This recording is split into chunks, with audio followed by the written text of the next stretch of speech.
काव्ययोग काव्यसंस्था पुणे प्रथम वर्धापन दिनानिमित्त आयोजित काव्ययोग करंडक 2025 याकरिता मी माझी स्वरचित कविता सादर करीत आहे।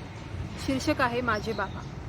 प्रत्येकाच्या आयुष्यात असतं बाबा नावाचं गाव, पण कुणी घेऊ शकत नाही त्यांच्या मनाचा ठाव। न सांगताही ओळखतात ते लेकराच्या चेहऱ्यावरचे भाव।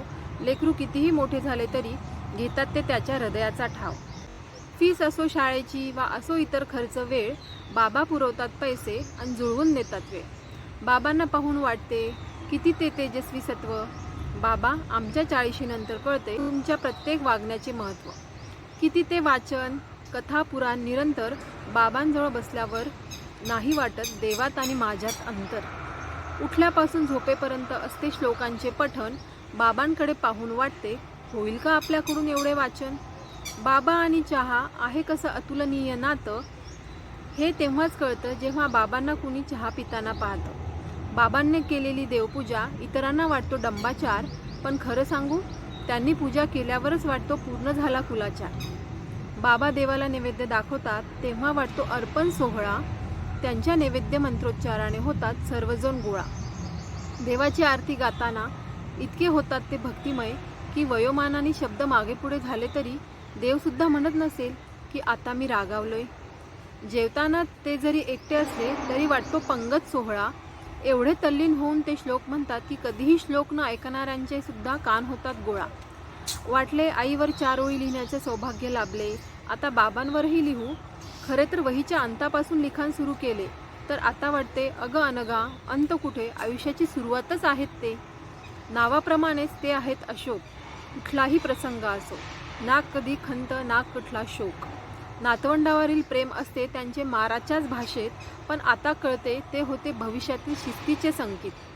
फिरण्याची आवड बहारी म्हणून बाबांनी केली आईची हौस पूर्ण। अहो महाराष्ट्रच काय फिरले आहेत ते भारत संपूर्ण।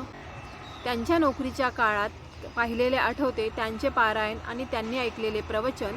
तेव्हा नव्हते कळत आम्हाला, पण आता कळते त्यातील जीवनाचे वचन। कधी ते आम्हालाही सोबत न्यायचे, म्हणायचे ऐक घे त्यातील सार। राग यायचा तेव्हा, पण आता कळते वारंवार। सण असो वार असो त्यांचे वाचन नाही चुकत, कुणीही ऐकण्यास नसले तरी ते असतात मोठ्यानेच वाचत। सेवानिवृत्तीनंतर इतरांना वाटते करावे काय काय, पण आमचे बाबा म्हणजे जपमाळ पोथ्या पुराण अन काय काय। बाबा म्हणजे धार्मिक ग्रंथ हे समीकरणच जणू। कुठेही धार्मिक स्थळी गेल्यावर म्हणतात हे पुस्तक तू पण घे ना आणू। सकाळी उठल्यावर दुपारच्या डुलकीनंतर ठरलेल्या आहेत त्यांच्या नामस्मरणाच्या वेळा। देवाचे नाव घेतात ते दिवसातून अनंत वेळा।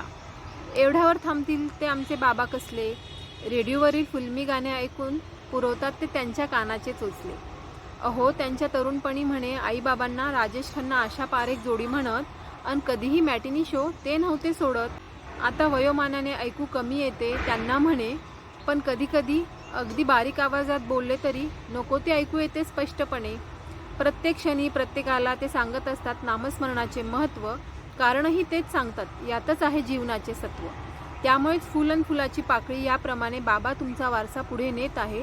नामस्मरण व्हावे म्हणून श्लोक वर्ग घेत आहे। शुभं करोती बरोबरच घेत असते गणपती रामरक्षा स्तोत्र, भगवद्गीतेचा 12वा 15वा अध्याय। तरीही वाटते अध्यात्माला नाही देऊ शकत तुमच्या एवढा न्याय। म्हणूनच आम्ही म्हणत आहोत बाबा तुमचे शुभ संस्कार जाणार नाहीत वाया। आम्हा लाभो शिरावर सतत तुमची छाया। धन्यवाद।